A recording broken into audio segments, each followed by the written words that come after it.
Okay, so I'm recording now. We're starting? Yeah, we're starting. Okay, so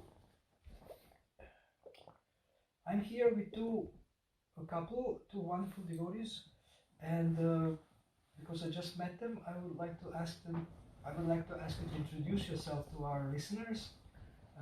Say something about yourself, both of you, and then we will start with our interview. Okay, so my name is Sri Gauranga. I'm here from Germany, born here, and I work as a relationship coach and as a regression coach. Okay, my name is Sri Manjari. I am originally from Italy. I've been working for the last 6 years as a yoga teacher, as a massage therapist and energy healer. And I am here in Germany living now. Okay. Yeah. So let us start with Sri Manjari.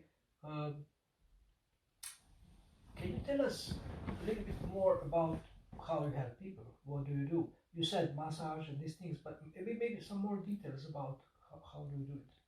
About personal sessions, like individual session or both. So in my yoga teaching experience, I've been really focusing, even if we have groups, I always focus on individual needs. So for me, it's very important to understand what is the need of each individual, and then how to use the tools that I've learned from yoga therapy and Ashtanga yoga, how to help that person to find santosh, that freedom, happiness in their body and in their mind. And then also with Ayurveda, so knowing the body constitution and then applying that into the practice. So understanding from both, I've been doing some courses on Chinese medicine, so I like so much to know about the meridians and know how which meridian is more open and more blocked, so working that way, and also with Ayurveda. And then regarding the personal sessions, I've been studying Shatsu, and so with this Chinese medicine, I work with people through meridians, and that consists in helping them into releasing, so understanding which are the blocks from the physical body, and then going deeper into what is the thought that is limiting that particular part of the body. So first we individuate the part on the body, and then the thought that is connected with that part, and then we go through the energy healing. So I offer some extra help with pranotherapy and Reiki. And also I allow the person to just also go himself through the process and understand the lesson that he has to learn from that particular area, and then releasing also with Tibetan bowls, sound therapy and things like this. So you know different techniques. Yeah. Okay, we will get back to you. Now, could you do the same? Introduce yourself, Sri Gauranga, and what do you do? Yeah, I mean, so I do very normal relationship coaching, right? So people come, they have a problem in their relationship with their partner, and I help them. That's a lot about communication, but then the other part I do is individual work. I would say emotional healing. So, when people are stuck, when they're confused, when there are problems, there's usually a deeper reason. So I do emotional healing by guiding them through their emotions, but what I really like to do on an individual basis where I get best results is regression or hypnosis. So I allow them to go in a deeper state of consciousness where they have access to memories, right? Traumatic experiences, and then we work through that and they can release that. And then usually they experience a lot of positive change in their life. Mm-hmm. So I like to go, deep with them to the core of the issue. And then they usually have positive changes in their life after that. Oh. And the other part is just normal coaching. Like people come, they have a problem, and they, their relationship life. So But where did you learn regression? from different healers and teachers. Okay. Yeah, so from different healers and teachers. It took me some time to find what works for me and something that suits you. Exactly. Yeah, that works for me. Yeah. And did you learn in Germany or you in different countries? Oh, I didn't learn anything in Germany. I also didn't spend so much time here. I mean, I learned, from it's all online today, right? So I took sessions myself. I experienced what the teacher offers myself, and then online. and then I would learn from them. I learned a lot from her, from my wife. Because we were also giving treatment to each other. So wow, that's how we would learn from each other. Yeah. Oh, that's Yeah. interesting. Okay, so Sri Manjari, can you tell us in a little bit more detail if you would work with a client who has some blocks, and if you can also give an example of what block could be, and then how you would help them with these different techniques that you mentioned. Yeah. For example, one of the main issue that people have been coming up with me lately has been so there are different ways, but so lately I've been working with people that have, for example, some skin issue. So they have like some problems on their skin and they want to, release this situation. It can be because they're very uncomfortable, they can be painful, and they most of the time normal medicine or even natural medicine they don't help, because you can put creams, but then you can take supplements, but then still the problem is there. And Is internal, is also mental, is energetical. Yeah. So it's so what I do is we go through that particular area in the body and we try to have I bring the person through some questions to a more understanding. Okay, what happened? How does it feel? And then we go deeper into that particular area, and then it's beautiful because it always goes deeper into some events that happened in the life previously, and then they created some scars, and then from that impression they just slowly they forget it, and then the disease come to some skin, to some cyst, or things that they don't go away so easily because it's an accumulation of energy. And I like to work because first is through sound and then it becomes material. So I always try to bring, let's go through the material, and we go backward from the material, then we go back to the energetical and through the sound. So we go. Which sound do you use? Sound, it depends. So it depends what area it is. I have Tibetan bowls that they create a really nice healing energy, and then it depends. We also have, I do with mantras, and through the mantra you can really release the. They agree to say mantras. Yeah. Okay. Yeah. You explain to them why, and then they agree. Yeah. Sounds great. Yeah. Yeah, this is one of the way. And then of course with the massage also, like when the person is like feels more like when mentally it's like just too much, and then through the massage I also help to release that block so the person is more relaxed, and then we can go deeper into the understanding. Massage is like a preliminary work, or yeah, it's like shots. It's like a reflexology. So for example, if you have pain in your stomach, there are some points in your foot, and then we go through that, and then we already start to release, and then idea comes to the person like, oh yes, it's because of this or it's because of that, and then allow to release that. Oh, very nice.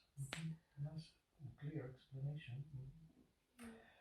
Okay, so the same, I would request you to explain in more detail how do you help couples, how do you help people with relationship issues?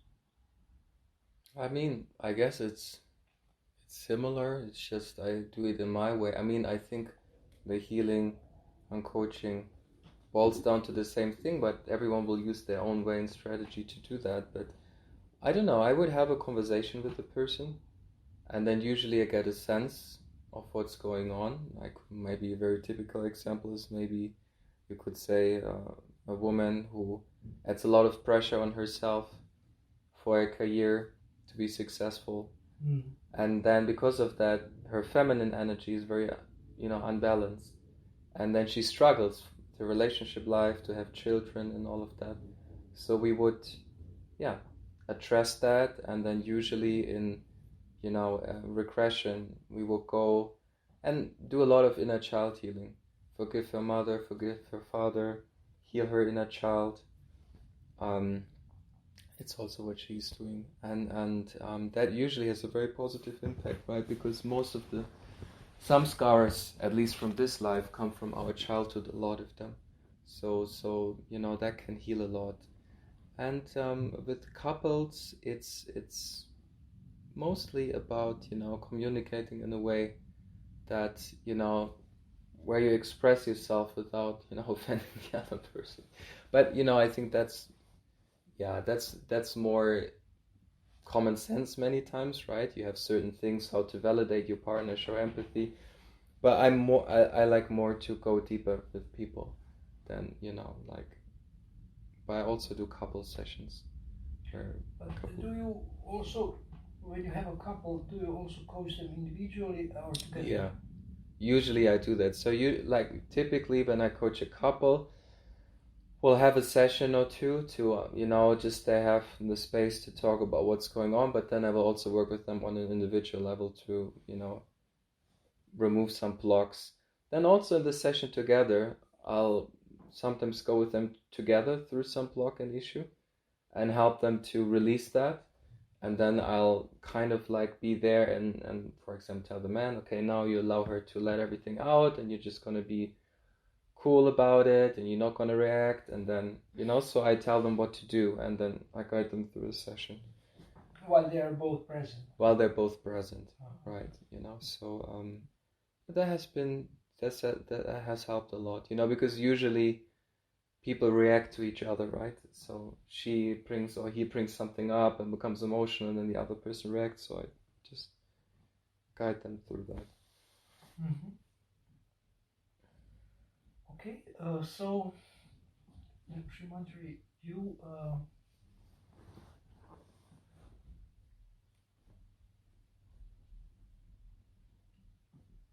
what kind of issues people come with to you?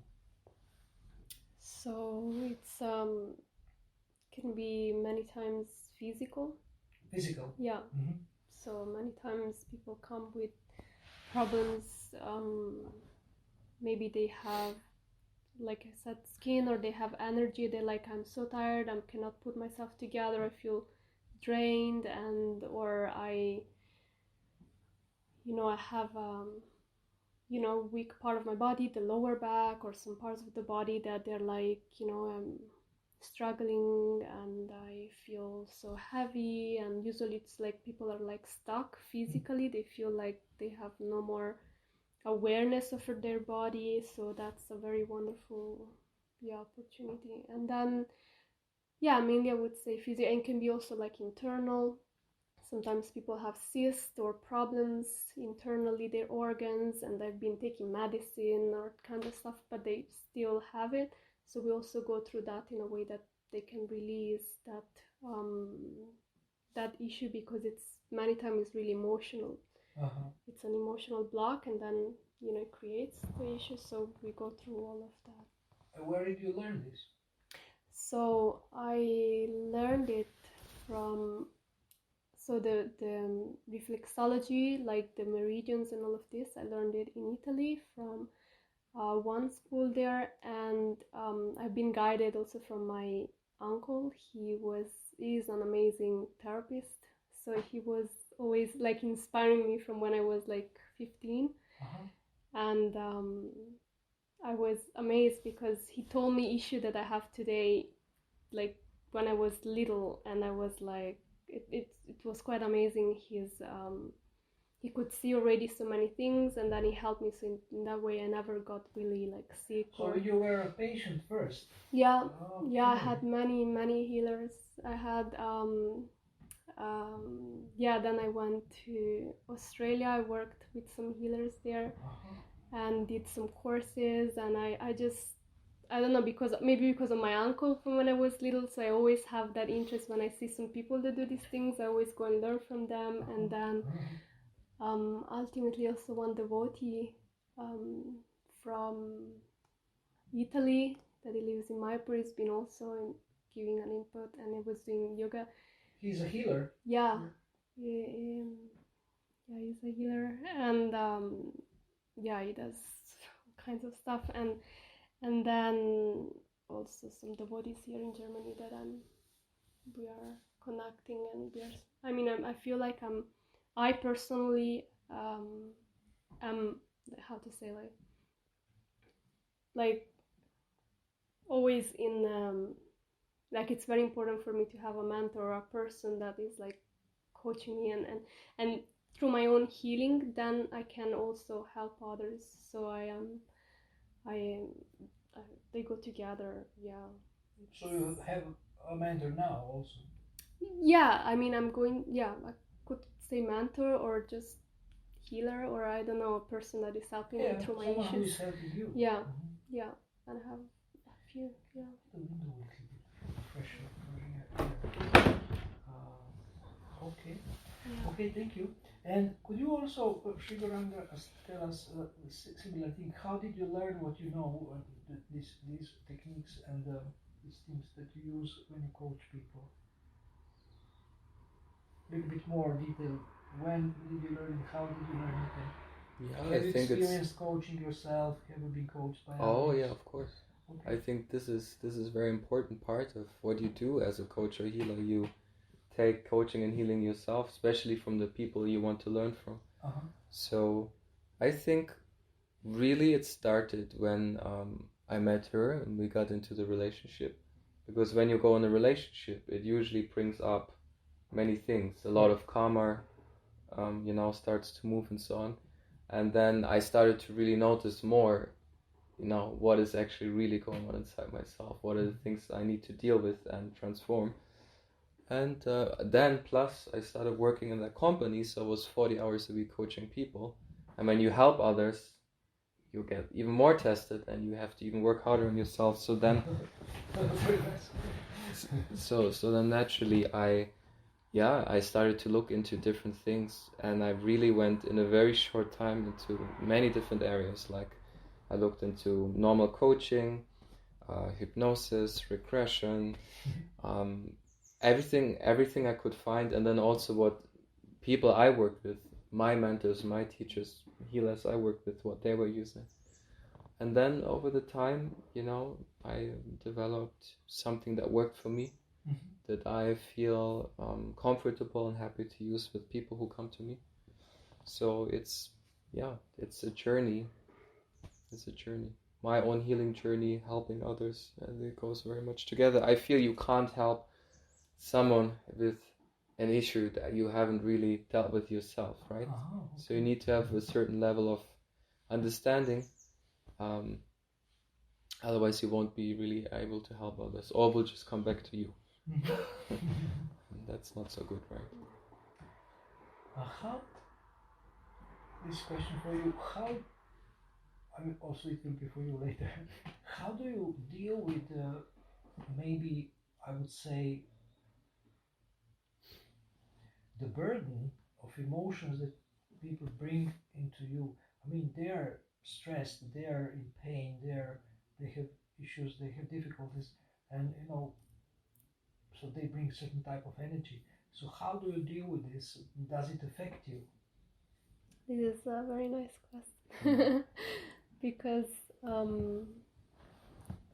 it is so it is affecting me when I am emotionally involved with that person, when I am really when I have that I really want to help this person, when I have this, it affects me a lot. But when you're attached to helping them. When I'm attached to helping them, I'm attached to see the results, I'm attached to see them that usually I feel like, oh my god, Like it takes a lot And of you energy. lose capacity to help them. Yeah, and I lose capacity. Yeah. So, so when I am in line and when I am, usually the best thing for me that works is to offer prayers before I do the test session or whatever, and then I just let it to God, just let it to Him, whatever is His will, and then I just connect deeply with myself, with the Lord in my heart, and then I just allow myself to be an instrument. And in that way, it's beautiful because it's pure, it's not your ego involved, and it's an amazing experience. You're like an instrument. Yeah. You're more like an instrument. Yes. Yes. Wonderful. Okay. Sri Gauranga, for you also, how do you cope with this, people what people bring to sessions, their pain, their karma, their suffering? Yeah, that took me a while to learn this, for sure. But it's the same thing as detachment. You need to be detached. For me, what is my intention? So detached, but also my intention being like really just helping them.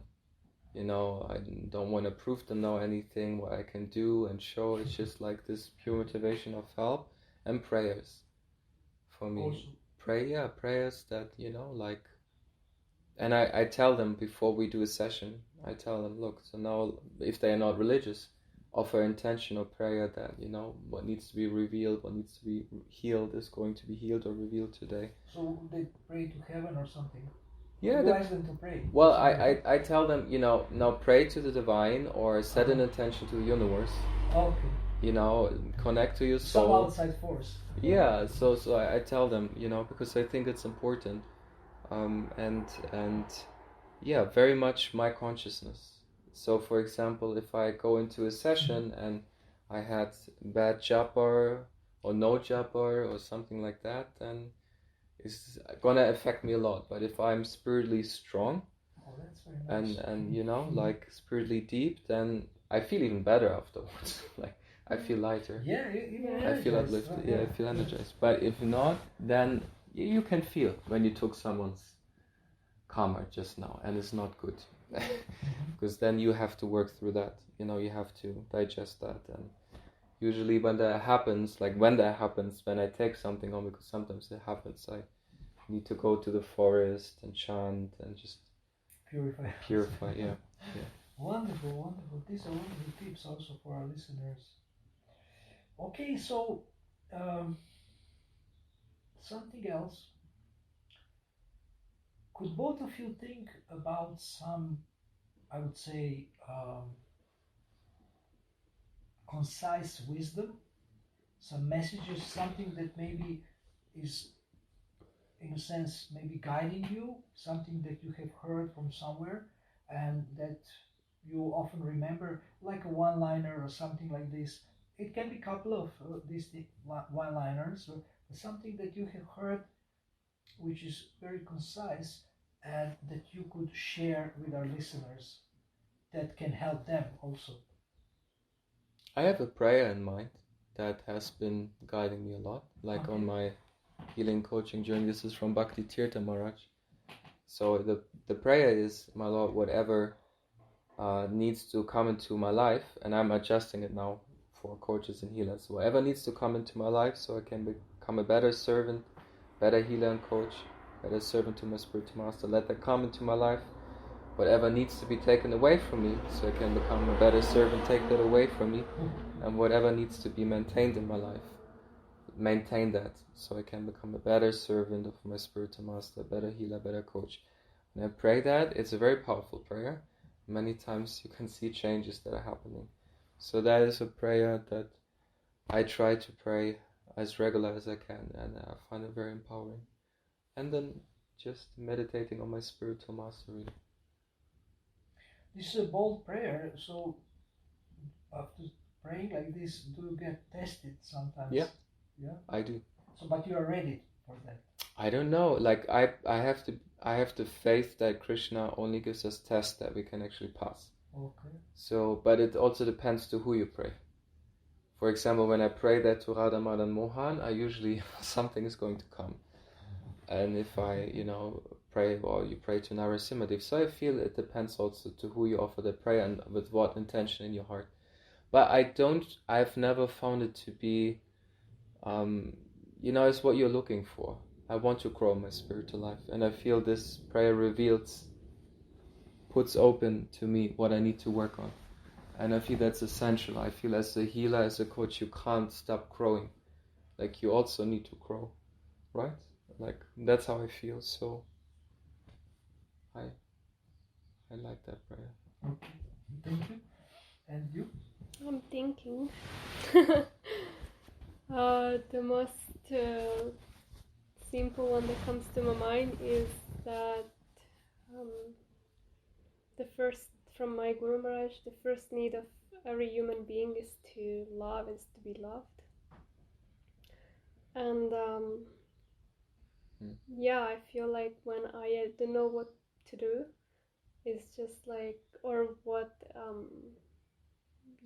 maybe when the mind is too active or when things become just intense, I just to remind myself that, love is the healing force, and this is the most important thing. And there is another thing that I think often is there is nothing for me in this world to get. It's always to give. So to give is a very important principle to set my mind to, because that creates expectations, and then so it's important that every day I set my mind into I am a servant, and I am praying to be an instrument of love and compassion. So how do you give love to your clients? I give love to God. It's not it's when I was saying being a channel. When I create that faith in my heart that the Lord is guiding me through every action I'm doing, and whatever, like also this pray, whatever has to happen to that person, to heal, to learn their lessons, let it happen. And so yeah, just being an instrument. So you're being an instrument of what? Of whatever the Lord is, of healing, of love. But whether it's ultimately you can think I'm giving love, but how the person perceive it can be something else, or can be like, something maybe too hard, or so I just keep that inner prayer within myself to be an instrument, and to be there for them and to be there. But how do you feel like affection for your clients? In which sense? Like as a person, I mean, I really like devotees that come to me. Maybe some more, some less, but always there is something interesting about them or something cute about them and things like that. So, in that sense. Yeah, I'm extremely grateful. I'm extremely grateful and happy to see when people come and they are really enthusiastic to they are at that point in their life where they are like, I need help, I'm stuck or something, and I feel very grateful, because to arrive to that stage is something that requires a lot of maturity, requires some experience. So I feel very grateful when they choose to work with me, because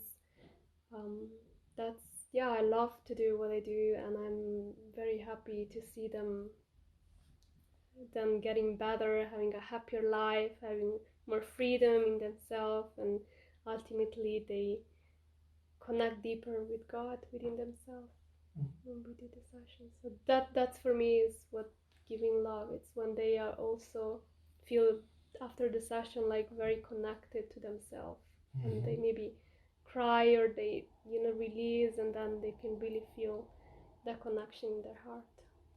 So that. Thank you. Sorry, I'm just. No, that's fine.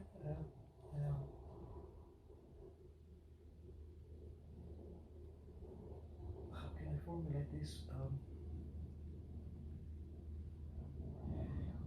sometimes feel attracted to some of your clients as people, as somebody that you like very much? I mean, maybe you have a client and you think, my God, this person is so fascinating. I mean, maybe I should be their client or something like this. Well, I don't know. But like when I work with people, I usually try not to be judgmental in any way. So I just try to, and I have to check myself constantly, right? Like to be like, just look at them as they are, and I have maybe developed with like one or two clients, a very male clients, very intimate relationship in terms of like friendship over the time, because we've worked for a year.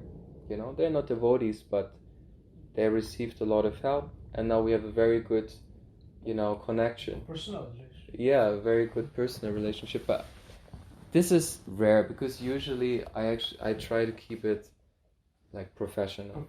Because I feel like, because also I notice when you cross a certain line, then, and it becomes more of a friendship, then the help is going to be limited that you can offer, because then they will come more to just talk with you and this and that, and that can also be nice, but it's not so much my thing. Like I don't, I'm not too much into just people telling me what's going on in their life, and then you tell them something and they don't do it really, they just wanted someone to talk to. So that is so I try to keep it, it was also a journey now more professional. And of course I have some friends I work with, and then maybe one thing is also that to the degree they trust you, you can actually help them more, and they feel they have a good relationship with you, they can trust you and open up, then the healing is going to be much more powerful. So I try to create that for sure, but I still keep it professional, and like that. How do you gain trust of your clients? Next question. Maybe you want to answer first. Maybe you want to answer first. No. Well, he will come also. Yeah. How do you gain trust from your clients? By being available, and by also expressing personal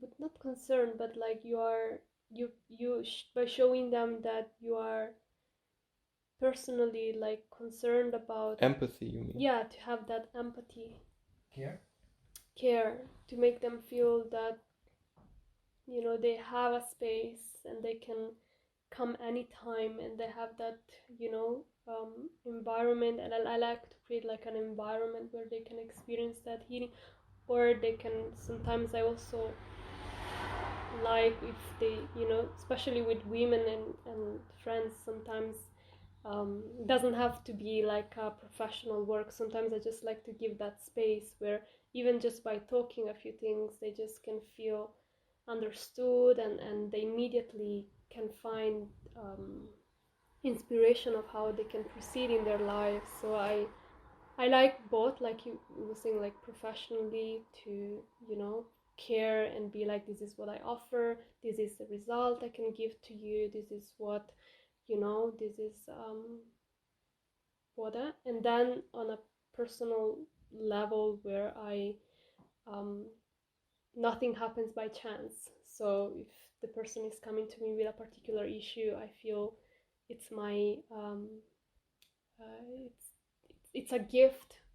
It's not doesn't happen by chance. It's a gift that we have met, maybe because of working through a particular issue, and then giving them that space where they can trust me and they can feel I am behind their back, I'm there for them. And even after the session, usually I tell people, let's keep in touch, write to me how things go. I like to keep in touch with the client. Okay. Yeah. Thank you. For you? I mean, the nature of at least the work in the company I do is that clients keep working for a longer time. But how I create trust now, but also people, not from the company in general, people come to me, so we just have a conversation, just, a free conversation for maybe half an hour or so, maybe longer. They just get to know me, just tell me about what's going on. And usually that is enough to create that trust. I feel if you're non-judgmental and you're telling them what you can do and it's genuine, You tell them upfront how you coach? No. First I hear what's going on. Like first I'd like to hear what is going on, what is the issue, what are they experiencing, and then I tell them, this is what we can do, this is what we can work on, this is what I can offer to you. And like that. Usually that's enough to create that. I think like she's saying, if you're genuine, if you're sincere, if you're non-judgmental, usually people trust you. Mm-hmm. Okay, to end this interview for both of you, I would like to hear your final message for those who want to be coaches, devotees who want to become coaches or want to become healers. What would be your best message?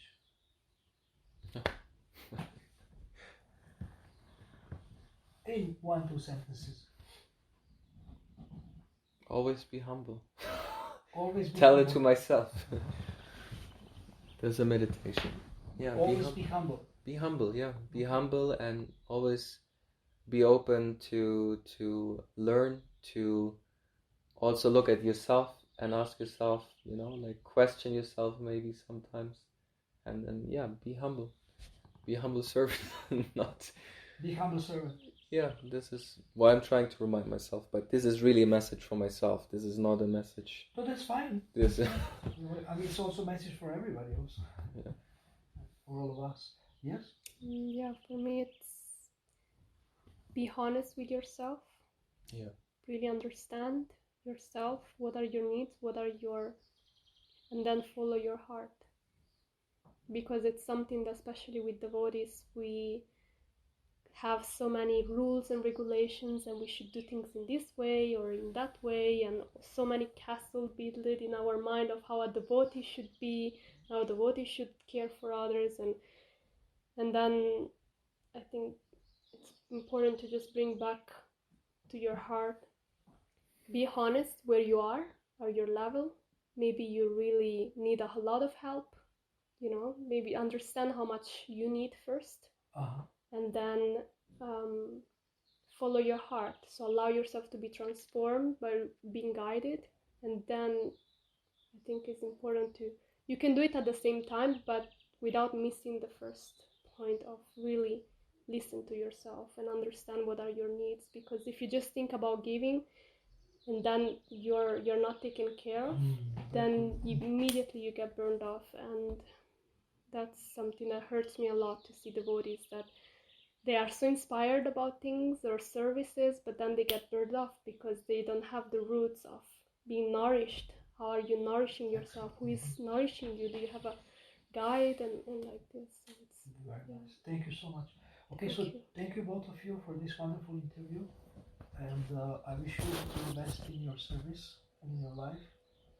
And Hare Krishna. Thank you so much. Thank you. Thank you.